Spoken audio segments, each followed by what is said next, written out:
यह कहानी हरियाणा के जींद जिले के दनौदा कलां गांव की है, जहां बाढ़ के पानी ने भारी तबाही मचाई है। खेतों से लेकर गलियों तक हर जगह पानी भरा है, जिसने किसानों की फसलों को पूरी तरह बर्बाद कर दिया है और कई घरों को नुकसान पहुंचाया है। ग्रामीण परेशान हैं क्योंकि लंबे समय से किए जा रहे उनके प्रयास नाकाफी साबित हो रहे थे। जब हर तरफ से निराशा मिली तो सरपंच श्रीमती किताबो देवी जी के साथ पूरी पंचायत ने संत रामपाल जी महाराज से मदद मांगने का फैसला किया।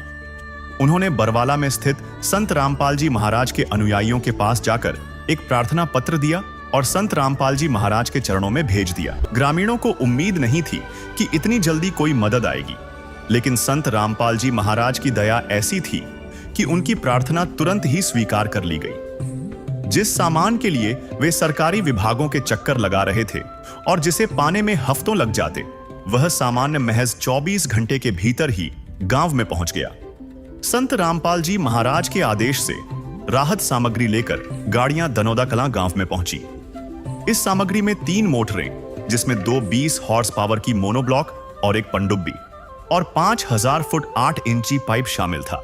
इसके साथ ही पाइप को जोड़ने और मोटर को चलाने के लिए स्टार्टर से लेकर फेविकोल तक हर छोटा बड़ा सामान भी दिया गया, ताकि ग्रामीणों को किसी भी तरह की परेशानी न हो। ज्यादा जानकारी के लिए आप इसी गांव की बाढ़ की मदद की वीडियो इसी चैनल पर देख सकते हैं, जिसका लिंक डिस्क्रिप्शन में दिया गया है। सूरज की गर्मी से जलते हुए तन को मिल जाए तरवर की छाया, ऐसा ही सुख मेरे मन को मिला है, मैं जब से शरण तेरी आया मेरे राम। कल तक दनौदा कलाम के इन खेतों में 5 फुट गहरा सड़ा हुआ पानी खड़ा था और किसान अपनी पुश्तैनी जमीन को बंजर होते देख रो रहे थे। लेकिन आज यहाँ मंजर किसी उत्सव जैसा है। संत रामपाल जी महाराज द्वारा भेजी गई उन शक्तिशाली मशीनों ने दिन रात काम करके उस महीनों पुराने जिद्दी पानी को गांव की सीमाओं से बाहर खदेड़ दिया है। गांव के प्रधान और बुजुर्ग बताते हैं कि जो काम सरकारें महीनों में नहीं कर पाईं, वह मसीहा के एक आदेश पर मात्र 24 घंटे में मुमकिन हो गया। तो चलिए सीधे चलते हैं उन खेतों में जहां आज 100% जमीन पर गेहूं और जौ की फसल लहलहा रही है। नमस्कार दर्शकों, आज हम पहुंचे हैं गांव दनौदा कला, तहसील नरवाना, जिला जींद में। और अभी हम गांव के खेतों में खड़े हैं और यहां पर सभी खेतों में बिजाई हो रखी है और किसानों ने गेहूं और जौ की बिजाई कर रखी है। पहले इन खेतों में ये हालात थे कि 3-3, 4-4 फुट तक यहाँ पर पानी भरा हुआ था और जो किसानों ने फसलें बिजाई की थी, जो जीरी की फसल थी, वो पूरी तरह से यहाँ पर बर्बाद हो गई थी। और जो बाढ़ का पानी है वो रोड को क्रॉस कर गया था, इधर घरों में, ढाणियों में घुस गया था। किसानों को बहुत ज़्यादा आर्थिक नुकसान उठाना पड़ा था। तो अभी हम जिनके खेत में खड़े हैं उनके किसान भी हमारे साथ है, वो बताएंगे कि किस तरह से, कैसे हालात यहाँ पर थे और आज क्या बदलाव आया है। नमस्कार सर। नमस्कार सर। सबसे पहले तो हम संत रामपाल जी महाराज जी का धन्यवाद करते हैं। हमारे खेत में यहाँ जहाँ पर हम खड़े हैं 4 फुट से ऊंचे पानी था और हमारे मकान में पानी बढ़ा हुआ था। संत रामपाल जी महाराज जी अगर हमारी मदद नहीं करते तो हमारी गेहूँ बीजने का कोई असर नहीं था। अच्छा, हाँ जी। तो सर ये कितने एकड़ में खेत है? यह टोटल 30 एकड़ है। अभी हम जो खड़े हैं वो आपके खेत है? 3 एकड़ है, मेरे खेत है यहाँ पर। हाँ जी। यहाँ कितना पानी खड़ा था? यहाँ 4 फुट पानी था जी। कौन सी फसल थी? जीरी, धान।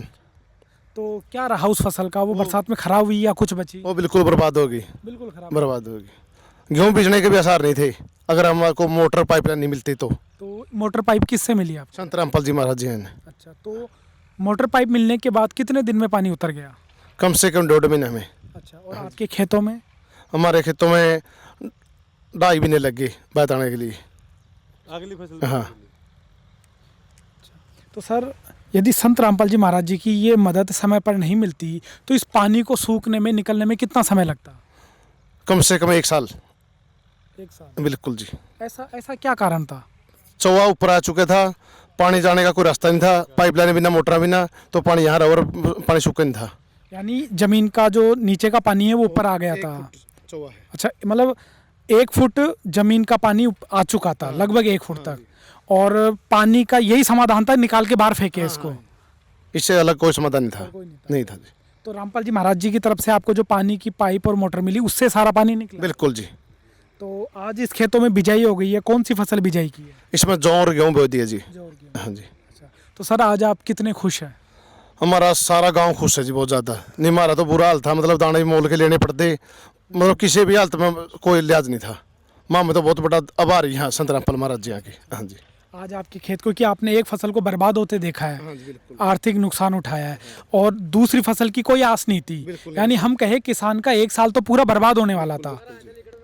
और आज जब संत रामपाल जी महाराज की पानी मोटर पाइप से मोटर से ये सारा पानी निकल गया और बिजाई हो गई है, तो संत रामपाल जी महाराज की जो किसान हित के कार्य है वो उसके बारे में आप क्या कहेंगे? संत रामपाल जी महाराज जी की हम आल हरियाणा और आल देश में सुनते हैं। इससे बड़ा समाज सुधारक आदमी, इससे बड़ा मददगार आदमी मैं नहीं मानता धरती पे कोई है। सरकार नाम की तो कोई चीज़ नहीं, मतलब सरकार ने कोई मदद नहीं करी हमारी। संत रामपाल जी महाराज का तो कोई भी नहीं भला करनी है। और माँ में तो सदा आभारी है। माँ में तो हमारा अगर मैं सत्संग करवा लो, माँ में तो महाराज जी के पहले करावाएंगे। हाँ जी। ताऊ जी क्या कहेंगे आप क्योंकि आपने बाढ़ का हालात भी देखे हैं और आज ये बदलाव भी देखे हैं, क्या कहेंगे इस पे? ये कहेंगे जी संत रामपाल जी ने जो गांव का दनौदा कलां जो सहयोग किया है वो इससे बढ़कर कोई नहीं कर सकता। आज मेरे गांव में जहां कम से 1000 एकड़ ज़मीन थी उसमें दोबारा गेहूं बिज गई, जीरी की फसल गई है, नहीं बिजे नहीं थी। हाँ, सारा गांव खुश है इस बात से रामपाल जी के कार्यकर से। सर हमें बताइए, यदि किसान की एक फसल बर्बाद हो जाती है और मानो अगर दूसरी फसल भी नहीं हो पाती, 2 फसल किसान की बर्बाद हो जाए, तो किसान के साथ क्या बीतती है, कितना पीछे चला जाता है किसान? किसान तो एक के फसल में कहा जी 2 बिग्गी तो तुम्हें सारा बर्बाद हो जाता जी। ये कम से कम गेहूं के दाने तो खाने हो जाएंगे, ये बात पशुओं के लिए चारा हो जाएगा जी, आगे लेने जगह हो जाएगी, नहीं तो सारा कुछ बर्बाद था। हाँ जी। अब संत रामपाल जी की इस अन्नपूर्णा मुहिम से जो पाइप मोटर मिले, इससे गांव में फिर से आबादी आई है। हाँ जी बिल्कुल है जी, संत रामपाल की वजह है ये, नहीं हमारा तो कोई व्यवस्था ही कौन थी। पशुओं का चारा नहीं बिजा था ही भाग गए, ना कोई खाने न दाने होते लोग आ गए। संत रामपाल जी महाराज की वजह से है। रास्ता नहीं था जी, जो दनौदा से भी खड़ा जाओ ये भी पूरा ब्लॉक था जी, इस पर 3-3 फुट पानी था। तो दर्शकों आपने देखा, खेत के किसान बहुत खुश है कि संत रामपाल जी महाराज जी की दी हुई पाइप और मोटर, और सबसे बड़ी बात है समय पर जो मदद दी गई है उससे खेतों का पानी समय पर उतर गया है। आज इन खेतों में बिजाई हो गई है, फसलें आना शुरू हो गई है और किसान बहुत खुश है कि फिर से उनको एक फसल बिजाने का मौका मिला है। और ये आप देख रहे हो, ये जो ज़मीन है, इस ज़मीन पर किसानों ने गेहूं और जौ की बिजाई की है और फसलें अंकुरित भी हो गई है। कुछ दिनों में ये फसलें भी आएगी और बहुत ही अच्छा यहाँ पर आज ये सुखद वातावरण गांव दानोदा कला में हुआ है संत रामपाल जी महाराज जी की अन्नपूर्णा मुहिम से। नमस्कार मैडम। नमस्कार जी। जी मैडम, आपका परिचय? जी मैं सरपंच दनौदा कला से किताबो देवी। हाँ। तो मैडम पिछले दिनों जैसे बाढ़ आई थी तो गांव में कितने एकड़ में पानी भर गया था और क्या क्या समस्याओं का सामना करना पड़ा?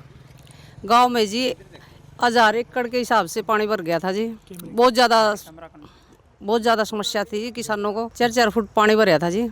तो रामपाल जी ने का सबसे पहले मैं संत रामपाल जियों का व उनकी टीम का हार्दिक दिल से स्वागत करती हूँ, धन्यवाद करती हूँ कि उन्होंने हमारे बहुत ही कष्टदायी समय में हमारा साथ दिया और हमारे को 3 मोटर और 5000 फुट पाइप दी, जिसकी वजह से आज आप देख सकते हो कि हमारे खेतों में बिजाई पूर्ण रूप से हो चुकी है। बार बार हम संत रामपाल जी का धन्यवाद करते हैं, तहे दिल से स्वागत करते हैं। हम रामपाल जियों के सदा आभारी रहेंगे जिन्होंने हमारे इतने दुखदाई समय में हमारा साथ दिया और हमारी समस्या का हल किया। धन्यवाद जी। तो सर, जिस तरह से गांव में बाढ़ का पानी भरा था, किसानों को कितना आर्थिक नुकसान उठाना पड़ा था? देखिए, जितनी भी धान हुई थी, मतलब जीरी की धान थी, मतलब सभी नष्ट हो गई थी किसानों की। किसान इतने बिल्कुल पीछे बैकग्राउंड में चले गए थे। मैं तो महाराज जियों का बहुत बहुत धन्यवाद करता हूँ, सर रामपाल जी महाराज का, जिन्होंने किसानों की मदद करी। देखिए, हमारा दनौदा से 5 किलोमीटर पड़ता है भिखे वाला गांव, वहाँ से लेकर दनौदा तक है माँ इतने पाइप। यहाँ से फिर दादा रामेश्वर तीर्थ है हमारा, वहाँ यहाँ का पानी वहाँ सप्लाई किया, वहाँ से रंगडाला में, वहाँ से सरपंच साहब ने रंगडाला से ये अपने सेंतरी रोड के पास है टुकड़ाई, वहाँ पानी भेजा, वहाँ से फिर नहर में। कम से कम एरिया पड़ता है 8-9 किलोमीटर का। सरपंच साहब का बहुत बहुत धन्यवाद जो किसानों की मदद के लिए इतना सहयोग किया, और मैं धन्यवाद करता हूँ महाराज जियों का भी, इतना प्यार प्रेम से और इतनी लोगों की आवाज़ और इतनी आत्माएं महाराज के प्रति शीश गाएगी। बहुत बहुत धन्यवाद महाराज जियों का। जी जी। तो सर अपने यहाँ पर कितने एकड़ में पानी भरा था और कौन कौन सी फसलें बर्बाद हो गई थी? देखिए जहाँ पर हम खड़े हैं यहाँ पर कम से कम 400-500 एकड़ के करीब तो यहाँ पड़ते हैं इस साइड में, और उसके बाद सुल्तान पीर के पास 250-300 एकड़ ज़मीन वहाँ पड़ती है, और सुरबरा रोड के पास 400-500 एकड़, कम से 1000 एकड़ के करीब फसलें बर्बाद हो चुकी थी। देखिए आप कैमरामैन ने सभी घुमाया है, और यहाँ पर देखा मौका पे आए हुए भी है सेवादार और रामपाल जी के, फसल भी उपजाऊ हो रही है, हरी भरी भी हो रही है। धन्यवाद करते हैं महाराज जियों का, बहुत बहुत धन्यवाद। जी जी। सर कौन कौन सी फसलें जो किसानों ने खरीफ में बोई थी और ख़राब हुई?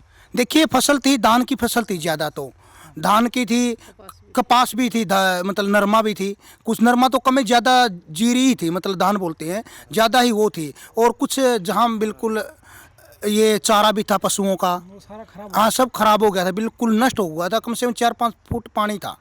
अगर ये मदद नहीं मिलती तो कितना समय लगता है इसको सूखने में? देखिए मदद नहीं मिलती, कम से कम ये फसल तो अभी उपजाऊ होती नहीं, अगली फसल भी, उससे अगली फसल में ही क्यों गर्मी आती, गर्मी उस पानी को सुखाती, फिर आगे के लिए होता। सरकार ने भी इससे कोई मदद नहीं की। हम तो महाराज जी, पूरा प्रचार है महाराज जियों का। देखिए मैं सुना हूँ, फील्ड में घूमते हैं, देखिए जो सुनने में आई है, रामपाल महाराज जियों ने हर जगह जहाँ पर बाढ़ आई हुई थी, पानी चढ़ा हुआ था, वहाँ पर मदद बहुत की थी। आज आप खुश है कि आपके गांव में संत रामपाल जी ने मदद भेजी और आज सारा पानी उतर गया, बिजाई भी हो गई? बिल्कुल बिल्कुल खुश हैं, बहुत बहुत धन्यवाद गुरुजियों का, जो गुरुजियों ने ये किसानों के प्रति इतना बढ़िया काम किया है और अन्नदाताओं को अन्न मिला है। नमस्कार सर। नमस्कार जी। सर हमें बताइए कि अभी हम जिस खेत में खड़े हैं वो कितने एकड़ का खेत है और इसमें पहले क्या फसल बोई थी? 11 एकड़ का खेत है जी, और इसमें पूरी फसल खराब हो गई। कौन सी फसल थी? जीरी की फसल थी, धान की फसल थी, पियर पूरी की पूरी खराब हो गई, अंदर ही गल गई। अच्छा, कितने फुट पे यहाँ पर पानी चढ़ा हुआ था? यहाँ पर 4-4 फुट पानी चढ़ा हुआ था, 4-4 फुट पानी चढ़ा हुआ था। तो सर इस बार जो बरसात आई है, जो बाढ़ आई है, क्या पहले ऐसा कभी देखा था कि इतना पानी चढ़ गया और कहीं निकलने का उसका निकास नहीं था? नहीं, पहले भी हुआ था लेकिन इतना ज़्यादा नहीं हुआ था। अब की बार बहुत ज़्यादा पानी आया है। अच्छा अच्छा। और इतना ज़्यादा पानी था कि फसल सारी अंदर ही नष्ट हो गई। लेकिन रामपाल जी महाराज ने जो काम सरकार ने नहीं किया वो रामपाल जी महाराज ने किया। ये पूरे जल भराव को पाइप और मोटर देके पूरा पानी निकाला, निकासी का प्रबंध किया जी। और हम शुक्रगुजार हैं रामपाल जी महाराज के, जो उन्होंने पानी की निकासी करके आज हमारा फसल फिर से बिजाई हुई है। हमारे मकान भी डूब गए थे, उनको भी बचाया। आज इन खेतों में पानी सूख गया, बिजाई हो गई है, तो कौन से फसल की बिजाई हुई है? ये गेहूं की बिजाई की है जी, पूरे 11 एकड़ में? हाँ, पूरे 11 एकड़ में गेहूं की बिजाई की है। इधर 11 एकड़ में नहीं, पूरे 400-500 एकड़ में थी इधर। अच्छा। और सभी में बिजाई हुई है, 1-2 एकड़ ही बचा हुआ है। मोटर दी, पाइप दी, उन्हीं से निकासी हुई है जी। तो माता जी खेतों में क्या क्या समस्या हो रही थी? कितनी फसल आपकी बाढ़ से खराब हुई? सारी ये फसल खराब होगी भाई, और सारे हमारे घर हमें पानी बढ़ गया, और बलाओ रामपाल जी का हमें बचा दिए, और मैं अपने सरकार का कोई सहारा नहीं। अच्छा। हाँ, हमारी सारी जीरी तो खत्म होगी, कणक हो जाएगी, आगे दाने हो जाएंगे, खाने हो जाए, डंगर पशु हो जाएंगे, खर्चा निकल जाएगा। हाँ, और रामपाल जी सत्संग करेंगे, हमें आना चाह रहा। अच्छा। हाँ, बुलाओ रामपाल जी का, यहाँ बंदे सब न पावे, सबकी माँ इसे बेटे जमे हैं, और सेवा के लिए। तो आपके जो आपके खेत है इसमें आप कौन सी फसल बोई है? ईब है, ईब गेहूँ बोई है। अच्छा। तो पहले धान वाली फसल थी? दान वाली फसल थी, कुछ नहीं बचा उसमें? नहीं, कुछ नहीं बचा। अच्छा। हाँ, ईब आप खुश हो? आपके खेतों में बिजाई हो गई? खुश हाँ मैं, और इतने फालतू के खुश होंगे मैं। रामपाल जी खूब खूब धन्यवाद। तो किसने निकाला पानी आपका? रामपाल जी ने मोटर दिनी, और फिर बड़का न झाड़े भरे इन्हें पानी तैरा। अच्छा। हाँ, खूब बढ़िया। अब पशुओं के लिए भी तूड़ी हो जाएगी? हाँ, पशुओं के लिए भी हो जाएगी, और हमारे लिए अनाज हो जाएगा। हाँ, जमा बढ़िया इसे। हाँ, खुश, जमा खुश। तो दर्शकों अभी आपने देखा गांव दानोदा कला में जिस तरह से हमने अभी किसानों से आपकी बात करवाई, किसान यहाँ के बहुत खुश है कि जितने खेतों में पानी चढ़ा हुआ था वो संत रामपाल जी महाराज जी द्वारा जो पाइप और मोटर दिए गए थे उन सब में लगाकर खेतों में और पानी उतार दिया गया है। और यह आसपास आप देख रहे हो सभी खेतों में से पानी उतर गया। उसके बाद किसानों ने यहाँ पर हल चलाकर बिजाई भी कर दी है और फसल भी अंकुरित हो गई है। तो गांव दानोदा कला में पूरा पानी निकल चुका है और सभी खेतों में 100% खेतों में यहाँ पर बिजाई हो चुकी है। और ये आप देख रहे हो, ये सभी खेतों में बिजाई का दृश्य यहाँ पर आपको दिखाई दे रहा है। दनौदा कलां की मिट्टी ने आज साबित कर दिया है कि जब हर उम्मीद का दिया बुझ जाता है तब संत रामपाल जी महाराज की रहमत एक सूरज बनकर उदय होती है। गांव के लोगों का दिल आज उस सुकून से भरा है जिसकी कल्पना उन्होंने महीनों पहले छोड़ दिया था। जहां सरकारी फाइलों में किसानों का दर्द सिर्फ एक बेजान संख्या था, वहां महाराज जी ने एक पिता की तरह हाथ थाम कर उनकी डूबती तकदीर को सहारा दिया। आज यहाँ का हर बच्चा और बुजुर्ग यही कह रहा है कि असली शक्ति वही है जो बिना किसी स्वार्थ के जमीन पर खुशियां बिखेर दे। दनौदा कलां के किसान अब बाढ़ के जख्मों को भूलकर संत रामपाल जी महाराज की करुणा की नई फसल काटने को तैयार हैं। है काम आदमी का, है काम आदमी का, औरों के काम आना, जीना तो है उसी का जिसने ये राज जाना।